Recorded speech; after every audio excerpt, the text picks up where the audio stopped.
নমস্কার বন্ধুরা, আমি তোমাদেরকে আজ দেখাতে চলেছি শীতকালের খুব সুন্দর একটি রেসিপি এবং পৌষ মাসের বিশেষ একটি রেসিপি, দুধ পুলি।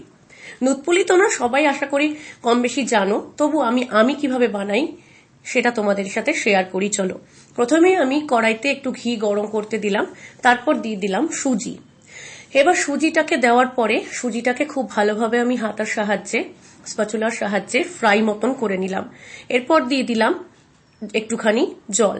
মানে এই জলের পরিমাণটাই হচ্ছে চাপের ব্যাপার, কারণ জলের পরিমাণ অতিরিক্ত বেশি হয়ে গেলে ঠিক মতো মাখাই যাবে না চাপ চাপ করে, আবার অতিরিক্ত কম হলে সেটাও কিন্তু ঠিক মতন হবে না।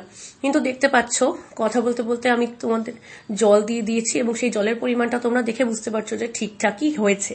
এবার এটাকে কড়াইয়ের মধ্যে বেশ খানিকক্ষণ লো আঁচে নাড়াচাড়া করে আমি একটি থালায় ছড়িয়ে নিয়েছি। অল্প ঠান্ডা হতেই, মানে খানিকটা গরম থাকতে থাকতেই আমি এবার এটাকে হাত দিয়ে খুব ভালোভাবে মেখে নেব।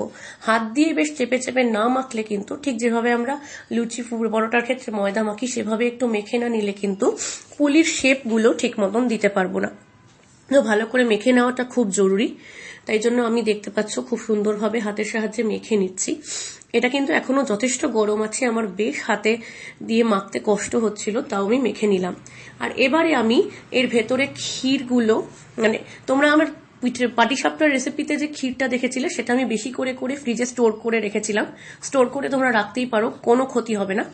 তো সেই ক্ষীরটাকেই আমি এখানেও পুর হিসেবে ব্যবহার করলাম। আর এইভাবেই দেখতে পাচ্ছ কতগুলো আমি পুলি তৈরি করে নিয়েছি। আর এবারে দুধ পুলির দুধটা তৈরি করার পালা। তার জন্য আবারও কড়াইতে আমি ঘি গরম করলাম এবং 1 লিটার দুধ দিলাম, মানে হাফ লিটারে 2টো প্যাকেট ছিল, পরপর আমি দিলাম। এবার এটাকে একটু হালকা হাতে স্প্যাচুলার সাহায্যে আমি নাড়াচাড়া করে নিয়ে এর মধ্যে দিয়ে দিচ্ছি পাটালি গুড়।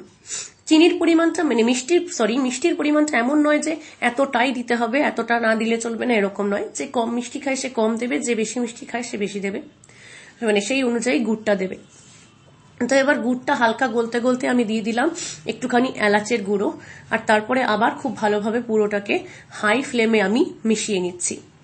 তো দেখতে পাচ্ছ কথা বলতে বলতে গুড় একেবারেই গলে এসেছে এবং দুধটা ফুটেও গেছে এবং রংটাও খুব সুন্দর চেঞ্জ হয়ে গেছে। তো এবারে আমি এক এক করে পুলিগুলো এই দুধের মধ্যে অ্যাড করে দিলাম। মানে দুধের ঘনত্ব যতটা হওয়ার দরকার ছিল ততটা হয়ে গেছে পর আমি পুলিগুলো অ্যাড করে দিলাম। আর আমার এই রেসিপিটা যদি তোমাদের ভালো লাগে তোমরা লাইক, কমেন্ট, শেয়ার আর সাবস্ক্রাইব করতে কিন্তু ভুলবে না। আর এইসব রেসিপি তো পৌষ মাসে শীতকালে বানাতেই হবে। তো কথা বলতে বলতে আমি প্রত্যেকটা পুলি দুধের মধ্যে দিয়ে দিয়েছি এবং ভালো করে আপ ডাউন করে পুরো প্রত্যেকটা পুলিতে মিশিয়ে নিয়েছি এবং দুধ ফুটে যাওয়ার পরে একটা বাটিতে তোমাদের সার্ভ করে দেখাচ্ছি ঠিক কেমন সুন্দর দেখতে হয়েছে। তো এই রেসিপিটা আশা করি ভালো লেগেছে, তোমরা বাড়িতে বানিও। ততক্ষণ ভালো থেকো, সুস্থ থেকো, ধন্যবাদ।